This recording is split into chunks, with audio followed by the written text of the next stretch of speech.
नमस्कार दोस्तों, आप सभी का एक बार फिर से स्वागत है जेके आईटी मंत्रा यूट्यूब चैनल में। सीपीआरआई टेक्नीशियन के एग्जाम होने हैं और एडमिट कार्ड आ चुके हैं। 31 जुलाई इसके एग्जाम की डेट है, 31 जुलाई। तो आज लास्ट क्लास होनी है। इसका एक प्रीवियस ईयर का पेपर सॉल्यूशन करवा दिया है। आज नॉन टेक के जितने भी इम्पोर्टेंट क्वेश्चन हैं वो एक साथ करवाने की कोशिश करेंगे। बहुत ही महत्वपूर्ण क्लास रहने वाली है। एग्जाम यदि आपका होने वाला है, टाइम है, तो इस क्लास को जरूर देख लीजिए। चलिए शुरुआत करते हैं। रिक्वेस्ट है इस चैनल को सब्सक्राइब कर लीजिए जैसी सीपीआरआई के आंसर की होगी। और आपका एग्जाम होने के बाद जो क्वेश्चन आपसे पूछे जाते हैं वो भी हमें बताइए, आपके लिए उनके आंसर प्रोवाइड करवाएंगे, अच्छे से उसका एनालिसिस करेंगे। तो आप इस चैनल को सब्सक्राइब करके वीडियो को लाइक करके अपने फ्रेंड सर्कल में भी शेयर कर दीजिए ताकि वो भी इस क्लास को देख सकें। अब इस प्रकार के क्वेश्चन पूछे जाएंगे, पूरे नॉन टेक के मिक्स क्वेश्चन है। चलिए शुरुआत करते हैं। रिक्वेस्ट है सीपीआरआई टेक्नीशियन का आपकी एक ई बुक थी, वो मैंने पहले आपको नहीं बताई थी, भूल गया था मैं पीडीएफ बताना। यदि आपके पास टाइम है तो टेलीग्राम पर मैसेज कर दीजिए, वो पीडीएफ आप पढ़ लीजिए। 700 क्वेश्चन है उसमें आपके लिए, एकदम सिलेबस पर बनाई गई है। पहले मैं आपको बताना भूल गया था। यदि किसी को डाउनलोड करनी है अब, तो मैं कहूँगा कि आप अब आपकी जो तैयारी है उस पर एग्जाम दीजिए, पीडीएफ की कोई आवश्यकता नहीं है। फिर भी कोई लगता है कि मैं 700 क्वेश्चन पढ़ सकता हूँ, मेरा एग्जाम लेट है या फिर इतने में टाइम में पढ़ लूंगा, तो वो आपको मैसेज कर सकता है। आप देखिए क्वेश्चन नंबर 1, ये अभी अभी एक एग्जाम हुआ था, एनएचपीसी नेशनल हाइड्रो जो आपके पावर प्लांट होते हैं इनका क्वेश्चन था। तो इसमें ये क्वेश्चन आपसे पूछा गया था। ये सारे पेपर क्वेश्चन उसी पेपर के थे, नॉन टेक का अच्छा लेवल उसमें आया था। आईटीआई वालों को ऐसे ही क्वेश्चन पूछे जाने चाहिए। चलिए इस प्रकार के क्वेश्चनों की शुरुआत करते हैं और इनका सॉल्यूशन करते हैं। और इसमें बहुत सारे क्वेश्चन ऐसे आए थे जो मैंने पढ़ाए थे। तो मैं आपसे रिक्वेस्ट करूंगा, सीपीआरआई नहीं, डीआरडीओ नहीं, मार्क नहीं, मैं थंबनेल पर जो लिखता हूं उस एग्जाम को छोड़कर भी यदि आपका कोई भी एग्जाम है तो उसके लिए क्वेश्चन देखिए, आपको कहीं ना कहीं ये क्वेश्चन मिलेंगे। अभी देखिए एनएचपीसी के लिए मैंने कोई एक क्लास नहीं लगाई थी, लेकिन जो डीआरडीओ के लिए मैंने क्लासेज लगाई थी उसमें से ये क्वेश्चन पढ़े हैं। ये क्वेश्चन मैंने करवाया था, भारत में वयस्क मताधिकार की पात्रता आयु को किस वर्ष घटाकर 18 वर्ष किया गया है। ये क्वेश्चन मैंने बहुत बार करवाया है। अब देखिए मैं आपको कंप्लीट बताऊंगा। पहले आपकी वोट डालने की उम्र, वोट देने की उम्र थी 21 वर्ष, फिर इसे घटाकर क्या कर दिया गया, इसे घटाकर कर दिया गया 18 वर्ष। तो पहले तो ये पूछा जाता है कि ये किस संविधान संशोधन में हुआ, कब हुआ, कब हुआ का क्वेश्चन इस एग्जाम में ने पूछा है। ये आपकी है 1989 यानी कि 1989 में ये आपकी संविधान संशोधन हुआ और उसमें उम्र 21 वर्ष से 18 वर्ष कर दी। आपसे क्वेश्चन पूछा जा सकता है कि पहले कितने वर्ष थी, 21 वर्ष थी, आपको ये भी ध्यान रखना है। अब देखिए जो क्वेश्चन पूछे जाते हैं, एक तो पूछा जाता है ये कौन सा संविधान संशोधन है, तो ये 61वां आपके संविधान संशोधन है। सीए बोल सकते हैं, संविधान संशोधन का शॉर्ट फॉर्म है, जिसमें आपकी ये अधिनियम कब का है, अधिनियम 1988 का है।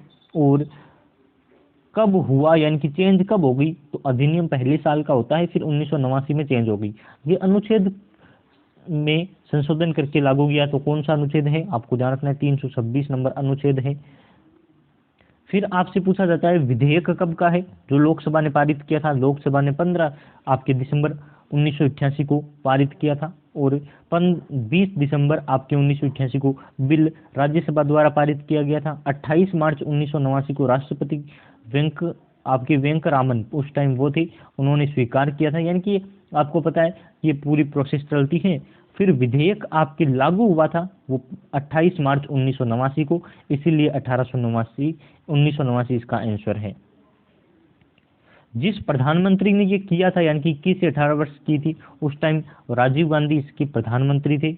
और आपको ये बातें ध्यान रखनी है। 25 अक्टूबर 1951 और 26 जनवरी 1952 के बीच लोकसभा के पहले आम चुनाव हुए, ये भी आपको लाइन ध्यान रखनी है। तो अभी छोटा सा क्वेश्चन आपसे पूछा गया, ये पूछा जा सकता है 61वां संविधान संशोधन, 326 अनुच्छेद, अधिनियम पूछा जा सकता है, और सेम ये क्वेश्चन भी पूछा जा सकता है। तो इसमें से आपके बहुत सारे क्वेश्चन आएंगे, पढ़ लीजिए इसे बारीकी से। बढ़ते हैं आगे। फिर देखिए आपके सामने क्वेश्चन है, निम्न में से कौन अभिनव भारत मंदिर यंग इंडिया सोसाइटी के संस्थापक है। अब देखिए क्वेश्चन क्या आता है, एक तो अभिनव भारत के बारे में क्वेश्चन आते हैं, जितने क्वेश्चन बन सकते हैं पढ़ लीजिए अभिनव भारत के बारे में। अभिनव भारत के संस्थापक यदि आपसे पूछे तो एक तो आपके मिलता है वीर विनायक दामोदर सावरकर, या फिर इनके भाई भी इनके साथ थे, गणेश सावरकर, उनका नाम भी ध्यान रखें, गणेश सावरकर इनके भाई भी थे, वो भी इनके साथ थे, तो उनका नाम भी ध्यान रखना है। कब किया गया, इसकी स्थापना कब हुई? 1904 को इसकी स्थापना की गई। अभिनव भारत मंदिर कहा जाता है, या फिर यंग इंडिया सोसाइटी कह सकते हैं, या फिर अभिनव भारत भी कह सकते हैं। 1904 में इसकी स्थापना हुई थी। नेक्स्ट क्वेश्चन है, पुस्तक विंग्स ऑफ फायर की किसकी आत्मकथा है? ये क्वेश्चन देखिए पहले तो एसएससी एग्जाम में पूछा गया था, वहां से क्वेश्चन उठाया है, ऑप्शन भी चेंज नहीं किए हैं। फिर ये क्वेश्चन अभी अभी पूछा गया था बीआरओ टेक्नीशियन में, तो वहां से आपके बीआरओ टेक्नीशियन के एग्जाम में पूछा गया था, मैंने भी ये क्वेश्चन करवाया था, और डीआरडीओ टेक्नीशियन में भी पूछा गया था। तो आपको ध्यान रखना है, ये किसकी आत्मकथा है पूछे तो ये आपके एपीजे अब्दुल कलाम की आत्मकथा है। आत्मकथा यानी कि खुद की कथा या फिर खुद की कहानी होती है, एपीजे अब्दुल कलाम की है। फिर इससे संबंधित क्वेश्चन पूछा जा सकता है, ये एपीजे अब्दुल कलाम भारत के राष्ट्रपति कितने नंबर के थे? तो 11वें नंबर की ये भारत की राष्ट्रपति रह चुके हैं। 2002 से 2007 तक ये भारत के राष्ट्रपति रहे। विंग्स ऑफ फायर इनकी आत्मकथा है। भारत के राष्ट्रपति बनने वाले पहले वैज्ञानिक यही है। वे सियाचिन ग्लेशियर का दौरा करने वाले भारत के पहले राष्ट्रपति हैं। विधानसभा चुनाव में मतदान करने वाले पहले राष्ट्रपति हैं। फिर आगे है बिलियन बीट्स, ई अखबार अब्दुल कलाम द्वारा शुरू किया गया था। इनके अखबार का नाम पूछे तो पहली बार पढ़ लीजिए इसका, आई होप ये क्वेश्चन बहुत कम बच्चों ने पढ़ा होगा। बिलियन बीट्स पत्रकार किसका है? और फिर 1997 में इन्हें भारत रत्न यानी कि भारत का सर्वोच्च सम्मान इन्हें प्रदान किया गया था। इनके बारे में आपको भी पता है, नाग, अग्नि, त्रिशूल, तो वो आपको ध्यान रखने हैं, ये क्वेश्चन भी आपसे पूछे जा सकते हैं। आगे देखिए क्वेश्चन है, एपीजे अब्दुल कलाम की उल्लेख कृतियां यानी कि उन्होंने क्या क्या लिखी है? भारत 2020, आपकी यूनाइटेड माइंड्स ये लिखी है। फिर आपकी इंडोमिटेबल आपकी स्पिरिट्स लिखी है।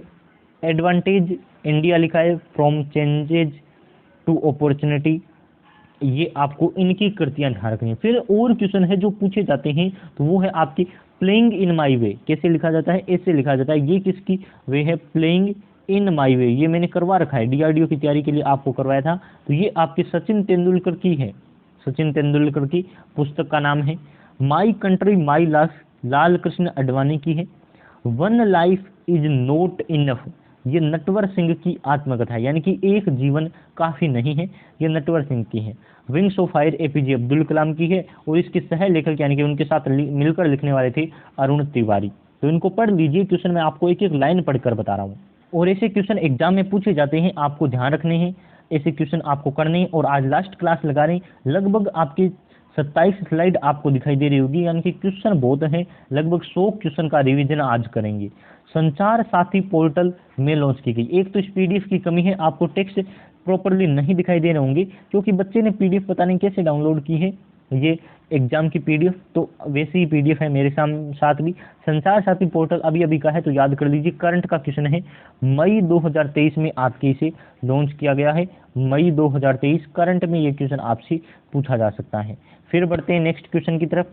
भारत में आपकी ग्रेच्युटी भुगतान अधिनियम कब का है? ये क्वेश्चन इन्होंने गलत कर दिया है, ये आपकी ये वाला राइट आंसर है 82 का नहीं 72 का अधिनियम है। अब देखिए पढ़िए, ग्रेच्युटी भुगतान अधिनियम 1972 का, आपके ये ध्यान रखना है, ये 72 का है। यही मैं आपको बताना चाह रहा था कि ये क्वेश्चन गलत है, आपको आए तो सही करना है। भारत की पहली अंडर वाटर मेट्रो नदी में बनी, अंडर वाटर सुरंग में चली, यानी कि किस नदी में चली? तो इसका राइट आंसर आएगा आपके हुगली नदी में। भारत की पहली आपकी जो अंडरग्राउंड है मेट्रो, वो हुगली नदी में जो सुरंग बनी है अंडर वाटर, उसमें चली है। ये देखिए पढ़िए पूरी डिटेल। 1984 में अपनी यात्रा शुरू करने वाली कोलकाता मेट्रो का विस्तार पूरे शहर और इसके बाहरी इलाकों में हुआ। तो कब इसकी शुरुआत हुई पूछे? पहली अंडर वाटर कब चली? 1984 में। कहाँ चली? कोलकाता में चली। ये बातें आपको ध्यान रखनी है, एसएससी के एग्जाम में कोलकाता वाला क्वेश्चन आ चुका है। कुछ पुनर्वास कार्य प्रक्रिया में अन्य मुद्दों से अंडरग्राउंड मेट्रो देरी से हो रही है, ये आपको ध्यान नहीं रखना है। फिर इन्होंने जो लिखा है वो पढ़ लीजिए, हुगली नदी में चली है, ये आपको ध्यान रखना है। आगे बढ़ते हैं। भारत में पहली अंडर वाटर मेट्रो कोलकाता में शुरू हुई। पहली अंडर वाटर सेवा ईस्ट वेस्ट मेट्रो कॉरिडोर परियोजना, तो आपकी ईस्ट वेस्ट मेट्रो कॉरिडोर परियोजना इस प्रकार से भी पूछा जा सकता है, ये इसकी शॉर्ट फॉर्म है। दिसंबर 2000 तक पूरी होने की संभावना है। मेट्रो लाइन कोलकाता होते हुए साल्ट लेक को हुगली नदी के नीचे खंड के द्वारा साथ हावड़ा से जोड़ेगी। कोलकाता मेट्रो रेल कारपोरेशन इसे आप कह सकते हैं, है ना। तो दिल्ली मेट्रो होती है, वैसे ही कोलकाता मेट्रो है और ये कार्यान्वित कर रही है। भारत में पहली मेट्रो रेल प्रणाली आपकी 1984 में शुरू हुई। कहाँ से हुई? दमदम से टोलीगंज तक कोलकाता में शुरू हुई। तो ये भी आपको ध्यान रखना है, अंडर वाटर की बात कर रहा है। आगे क्वेश्चन है कि आपकी सतनामी आंदोलन की शुरुआत किसने की? सतनामी आंदोलन की आपके घासीदास ने की, और ये ध्यान रखना है गुरु घासीदास। आपने कब की? तो ये 1820 के टाइम की बात है, छत्तीसगढ़ क्षेत्र की बात है। तो छत्तीसगढ़ में 1820 आपको ध्यान रखना है, गुरु घासीदास, ये आपको ध्यान रखना है, सतनाम पंथ से संबंधित है, उन्होंने ये आपके आंदोलन किया। फिर क्वेश्चन है पानीपत की तीसरी लड़ाई। तो पानीपत की तीसरी लड़ाई ये रही 1761 में हुई।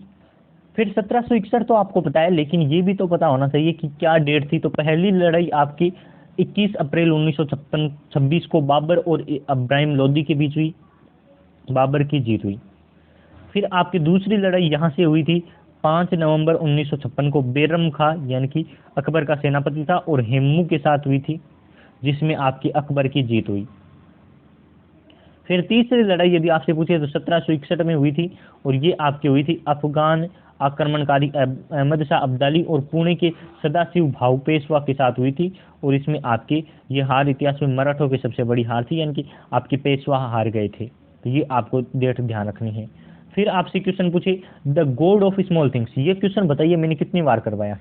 अब देखिए NHPC में आ गया ना, यदि कोई मेरी क्लास लेता है तो वो नॉन टेक में अच्छे खासे नंबर बना सकता है, ये मेरी पूरा गारंटी है। बस कमी इतनी है कि सर्चिंग में नहीं आ रहे हैं, बच्चों की नज़रों में नहीं आ रहे हैं, लेकिन एक दिन जब भी बनाएंगे इतिहास ऐसा बनाएंगे कि आप भी देखते रहोगे और कहेंगे कि नॉन टेक में बस एक ही चैनल है, और यही आपको लगेगा कुछ टाइम बाद। मैं पूरी गारंटी ले रहा हूँ कि ITA बेस्ड जो भी नॉन टेक आता है, मैं अपने एक्सपीरियंस से बता रहा हूँ, मेरे कराए हुए टॉपिक से बाहर नहीं जा सकता। करंट अफेयर्स को छोड़कर मैं कहीं भी आपको मैथ, रीजनिंग, इंग्लिश और जनरल अवेयरनेस में, जनरल अवेयरनेस जो सबसे बड़ा टॉपिक है उसमें अपनी गारंटी दे रहा हूँ। तो आपको इससे ज़्यादा क्या चाहिए। ये क्वेश्चन मैंने VK knowledge electrical YouTube channel पर रिकॉर्डेड क्लासेज DRDO और UPPCL के लिए लगाई थी, उसमें करवाया था। फिर उस पर प्लेलिस्ट बनी है, आप जाकर देख सकते हैं। मैंने DRDO की क्लासेज में ये क्वेश्चन बहुत बार रिवीजन के तौर पर दिया। अभी CPRI के लिए मैंने अभी ये क्वेश्चन करवाया था और NHPC में आया है। तो यदि NHPC वाले बच्चे मेरी क्लासेज देख लेते तो ये क्वेश्चन सही होता। हालांकि मैं मानता हूँ उनके क्वेश्चन ये सही हुआ होगा। अब देखिए शशि थरूर की पूछे तो आपको ध्यान रखना है द ईरा ऑफ डार्कनेस, क्या हो सकता है? द ईरा ऑफ डार्कनेस, ये इनकी पुस्तक है, आपको ध्यान रखना है, क्वेश्चन पूछी जा सकती है। और अरुंधति रॉय की 2 पुस्तक है, एक तो है आज़ादी और दूसरी है आपके the God of small things, यानी कि छोटी वस्तुओं के भगवान। हिंदी में यदि ऑप्शन मिले तो ऐसा मिलेगा, अरुंधति रॉय की पुस्तक है। आगे बढ़ते हैं। विरूपाक्ष मंदिर कहाँ स्थित है? क्वेश्चन यदि नहीं दिखाई दे रहा है तो मैं पढ़ रहा हूँ, आपको समझ आ जाएगा। PDF डाउनलोड करने वाले बच्चे ध्यान रखें, एकदम हाई क्वालिटी में डाउनलोड कीजिए। इसमें आपको साफ नहीं दिखाई दे रहा है तो आपको PDF हाई क्वालिटी में डाउनलोड करनी चाहिए। हम्पी में ये मंदिर है विरूपाक्ष मंदिर। आपसे पूछे ना तो मैं लिख देता हूँ ताकि आप बच्चे पढ़ ले। विरूपाक्ष मंदिर यदि आपसे पूछे तो कहाँ है? ये आपके हम्पी में है। और हम्पी की स्थापना, पहले हम्पी का दूसरा नाम क्या था? विजयनगर साम्राज्य। विजयनगर नाम आपने सुना होगा। विजयनगर साम्राज्य की 1300 में स्थापना हुई थी, हरिहर और बुक्का ने स्थापना की थी। तो क्वेश्चन पढ़िए, आपको बहुत सारे क्वेश्चन मिल जाएंगे। ये रहे, विरूपाक्ष मंदिर कर्नाटक के हम्पी में स्थित है। इसे सांस्कृतिक विरासत के तहत 1986 में यूनेस्को में शामिल कर लिया गया है। विजयनगर साम्राज्य की देवराय द्वितीय के शासनकाल में बनाया गया था। तो कब बनाया गया ये ध्यान रखना है आपको, देवराय द्वितीय के शासनकाल में। भगवान शिव को समर्पित मंदिर है, तुंगभद्रा नदी के किनारे है, जो आपके कर्नाटक में है। और इसे मंदिर निर्माण की द्रविड़ शैली है। मंदिर निर्माण की बहुत सारी शैलियाँ होती है, कौन सी? पंचायतन शैली, द्रविड़ शैली में आपको बहुत सारी शैलियाँ होती है। ये वाला आपकी द्रविड़ शैली का मंदिर है, हम्पी में है, ध्यान रखिए। हम्पी के बारे में क्वेश्चन पूछे तो इसे पंपा क्षेत्र या किष्किंधा क्षेत्र के नाम से जाना जाता है। आपको पता है सुग्रीव यहाँ से थे। विजयनगर साम्राज्य की स्थापना हुई थी 14वीं शताब्दी में, यानी कि लगभग 1300 के आसपास, 1300 ईस्वी में। और शताब्दी की राजधानी है, 14वीं शताब्दी की राजधानी है, आपको ध्यान रखना है हम्पी। विजयनगर साम्राज्य की स्थापना इसकी राजधानी है। ये कर्नाटक के बल्लेरी जिले में तुंगभद्रा बेसिन में स्थित है। हम्पी में प्रसिद्ध मंदिर विरूपाक्ष मंदिर है, कृष्ण मंदिर है, अच्युतराय मंदिर है, विठल भगवान का मंदिर है, हेमकुट महारा पहाड़ी स्मारक है और हजारा राम मंदिर है। ये आपसे पूछे जा सकते हैं। फिर आपको ध्यान रखना है, क्वेश्चन है शोर मंदिर। शोर मंदिर आपके तमिलनाडु के महाबलीपुरम में है और 1984 में इसे भी यूनेस्को में शामिल कर लिया गया है। और पल्लव शासक इसके नरसिंह देव द्वितीय ने इसकी स्थापना की थी। तो शोर मंदिर भी पढ़िए। वृद्धेश्वर मंदिर आपकी लास्ट बार CPRI के एग्जाम में आया था, तंजौर और तमिलनाडु में स्थित है। इसकी भी द्रविड़ शैली है और इसका निर्माण आपके चोल वंश के राजराजा प्रथम ने करवाया था। तो वृद्धेश्वर मंदिर आपको ध्यान रखना है। लिंगराज मंदिर पूछे तो ओडिशा के भुवनेश्वर में है, नागर शैली का मंदिर है, कलिंग राजवंश के संरक्षक है और ये आपके राजा ययाति केसरी ने इसे बनवाया था। तो आपको ये भी ध्यान रखने हैं। आगे देखिए, रीजनिंग का क्वेश्चन है, आपसे पूछा गया अच्छा क्वेश्चन है, याद से पढ़िए। क्वेश्चन कह रहा है कि नीचे दी गई स्ट्रिंग पर विचार करें जो अक्षरों से बनी हुई है। कितने अक्षर के ठीक पहले व्यंजक है और ठीक बाद स्वर। देखिए ये क्या कहना चाह रहा है, ये कह रहा है अभी इस सब प्रकार का एक CPRI लास्ट ईयर एग्जाम में क्वेश्चन आया था कि कितने पहले चिन्ह है, कितने बाद में ये है वो है। तो देखिए ये कहना चाह रहा है कोई अक्षर है मान लेते हैं, तो इसके बाद देखना है कि कितने स्वर है। स्वर यानी कि AEIOU वोवल, कितने वोवल है और पहले कितने आपके कॉन्सोनेंट है। ऐसा क्वेश्चन इसने पूछा है। तो देख लेते हैं हम कि इसमें लिखा है CUL PCH। अब देखना बाद में आपको स्वर देखना है, बाद में स्वर किसके हैं। तो C के पहले बाद में स्वर तो है लेकिन पहले आपके कॉन्सोनेंट नहीं है, यानी कि व्यंजन नहीं है। फिर हम देखते हैं आगे कौन है। AEIOU को पकड़ लीजिए, इसमें आपको पता चल जाएगा। AEIOU इसमें देखिए ये रहा U है ना, ये वाला मैं जोड़ा लिख रहा हूँ X Y और U। इसमें देखिए इसके बाद स्वर भी है, इससे पहले व्यंजन भी है, यानी कि एक जोड़ा तो ये बन गया, एक जोड़ा तो ये बन गया। कौन सा, इधर वाला, X से लेके U तक का बनाया मैंने। फिर देखिए आगे AEIOU, ये देखिए इसमें देख ले ZBE। अब देखिए इस अक्षर के बाद में स्वर भी है और इससे पहले व्यंजन भी है। और देखिए कोई जोड़ा है क्या, तो आप कहेंगे नहीं है, यानी कि ऐसे दो ही जोड़े हैं जिसमें आपके बाद में स्वर और पहले व्यंजन आ रहा है, यानी कि दो जोड़े हैं। आगे बढ़ते हैं। रीजनिंग का क्वेश्चन है कि इसमें लुप्त संख्या निकालनी है, ये वाली संख्या निकालनी है। देखिए मैं क्या कहता हूँ, 67 फिर 94 फिर 65 फिर आपके 96 है ना, फिर आपके 63 और क्वेश्चन मार्क, ये हम निकाल देंगे। अब देखिए आपको एक बात समझ आ रही है, ये रहा 67 फिर 65 यानी कि 2 कम हुआ है, फिर 63 यानी कि 2 कम हुआ है, यानी कि 2 2 कम हो रहे हैं। फिर आगे देखें तो ये रहा 61, यहाँ भी 2 कम हुआ है। अब देखिए ये तो लाइन बन गई। अब इसमें देखिए यहाँ था 94 फिर 96 भाई, यानी कि 2 बड़े हैं, तो आगे यहाँ आपकी क्या आना चाहिए, फिर आपकी यहाँ क्वेश्चन मार्क की जगह क्या आना चाहिए। देखिए इसमें तो 2 2 घट रहे हैं, 60 वाली लाइन में 2 2 घट रहे हैं और 90 वाली में 2 2 बढ़ रहे हैं, तो यहाँ क्वेश्चन मार्क की जगह आपके 98 आना चाहिए। 94 96 98, ये रहा 98। यदि 61 के बाद पूछ लेते तो हम करते 100, क्योंकि 2 बढ़ाने हैं। तो नेक्स्ट आपके सामने क्वेश्चन है, 12,000 रुपये की एक राशि को साधारण ब्याज वाली एक योजना में निवेश किया गया। इस योजना में ब्याज की दर आपके 40% है, तो 24,000 रुपये ब्याज से प्राप्त हुए 2400 रुपये। तो राशि को कितने महीने रखा। देखिए साधारण ब्याज का एक ही फॉर्मूला होता है, SI बराबर PRT बट्टे 100। P आपको दे रखा है 12,000 रुपये, ये रहा 12,000 रुपये। R आपको दे रखा है 40%। T आपको टाइम ज्ञात करना है और नीचे आएगा 100 और आपको ब्याज कितना 2400 रुपये प्राप्त हुआ है, ये 2400 SI आपको दे रखा है। अब देखिए 2 0 से मैं 2 0 काटूंगा, फिर T निकालना है तो आगे लिखूंगा मैं T बराबर और वज्र गुणा कर दूंगा। वज्र गुणा में क्या लिखूंगा, 2400 बट्टे 120। देखिए मैं कैसे लिख रहा हूँ, 2400 बट्टे 120 फिर आपकी इंटू 40।